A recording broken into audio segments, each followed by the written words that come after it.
Good morning and welcome.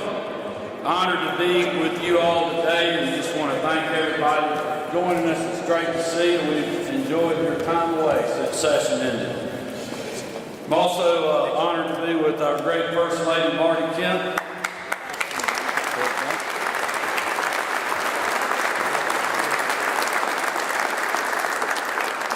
And we're both very thankful for the great legislative partners that you see beside me and behind me, and certainly want to acknowledge our Lieutenant Governor Burt Jones.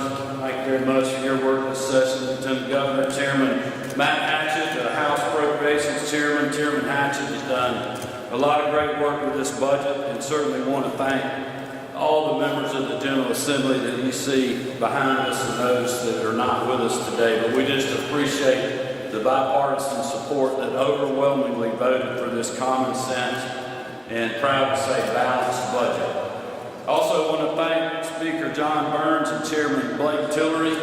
Obviously Speaker Burns was a great partner in this process, and Chairman Tillery of the House Appropriations Committee couldn't be with us today. He had a family commitment, but I was texting with him earlier and thanked him for his work on the budget. And I know Speaker Burns is out of town, but we had several days last week where we were on the road together working with some of our federal partners, but also signing a lot of legislative bills down on the coast, and I just appreciate his partnership so much. I want to thank our constitutional officers who are with us today that are great partners in our business environment, making government work every day in our state, safeguarding taxpayer money and keeping our government lean and efficient.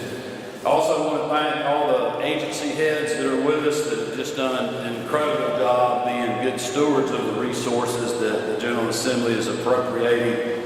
And also just want to acknowledge OPD Director Rick Dunn and his team, as well as the House and Senate budget staff. They did a great job this year. Thank y'all.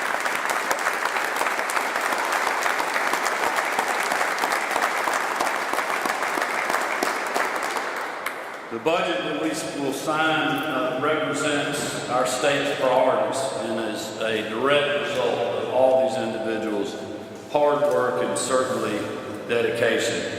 Today I'll sign the budget for fiscal year 2026, a budget that makes important investments to meet the needs of our growing state without growing government or adding to our long-term liabilities.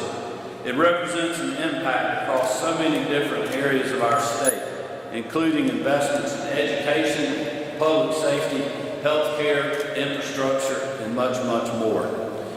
Through this budget, we're again fully funding our schools. We're also committing over $300 million additional dollars for enrollment and expense growth for our K-12 education. Almost $50 million to promote our students' mental health and well-being. $13 million in new funding to improve literacy for our elementary students. $267 million to fund higher education growth at the university and technical college systems, furthering their ability to provide the workforce that we need to meet the demand that we have. $20 million to replace 227 school buses. Over $141 million to fund the Promise Scholarship Program, delivering on the promise we made last year to students and families who deserve an education that is right for them. We're also working to promote the health and well-being of all Georgians, with $257 million additional dollars in support for Medicaid and Peach Care for Kids expense and enrollment growth. Just in case anyone out there continues to try to tell people we are not spending more on Medicaid every single year. $10 million for significant capital repairs at our state hospitals. Over $5 million for salary enhancements for social service eligibility caseworkers, which is building on previous pay raises for these critical employees. Over $4.5 million to improve maternal health.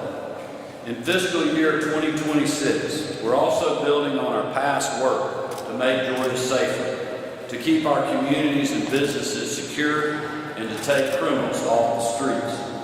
This budget includes $200 million for the Department of Corrections to increase corrections officer salaries and number of positions, to increase salaries of non-security staff, and to meet other operational needs that will make our prisons safer. This was a priority both for my administration, but also the leaders in the legislature, and I am proud that we work together to deliver these results. Other key investments in public safety within the budget include over $1.7 million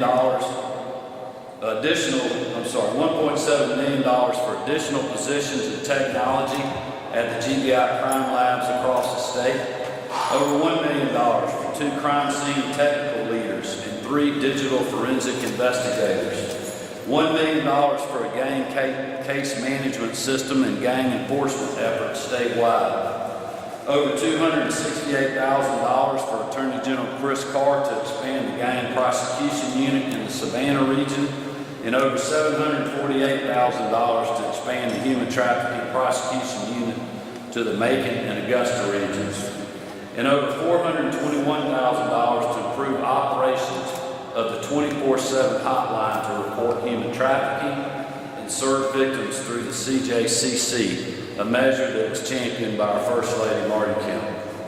Last but not least, this budget makes considerable investments in infrastructure statewide, an important factor in keeping us the best place for business and opportunity.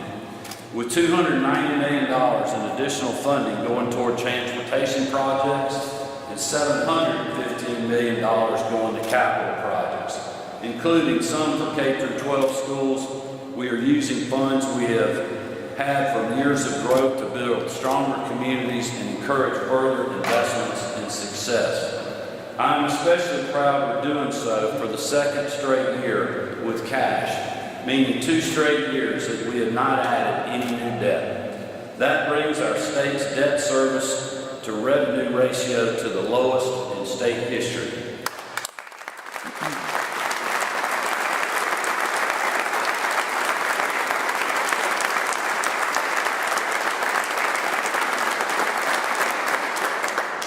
And ultimately, it means we'll save taxpayers $150 million per year for the next 20 years in future debt service costs that we won't have to pay, on top of the billions saved in tax refunds and tax cuts that we've implemented over the last several years. We're able to take these steps because of our conservative approach to budgeting. We don't follow the path of states like California, New York, Illinois, Maryland, and others. They're growing government and raising taxes to cover budget deficits. Here in Georgia, we're keeping government in check, cutting taxes, and returning money to where it belongs, back to hardworking Georgians. We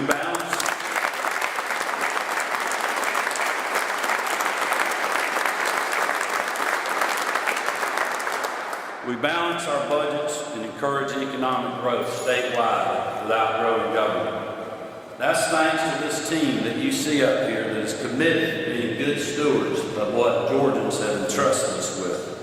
So thank you all again for helping us keep Georgia the best place to live, work, and raise a family through budgets like this. Now it's an honor to turn it over to a person that worked very hard this legislative session on a lot of things that we got done, including this budget, our Lieutenant Governor, the Honorable Burt Jones.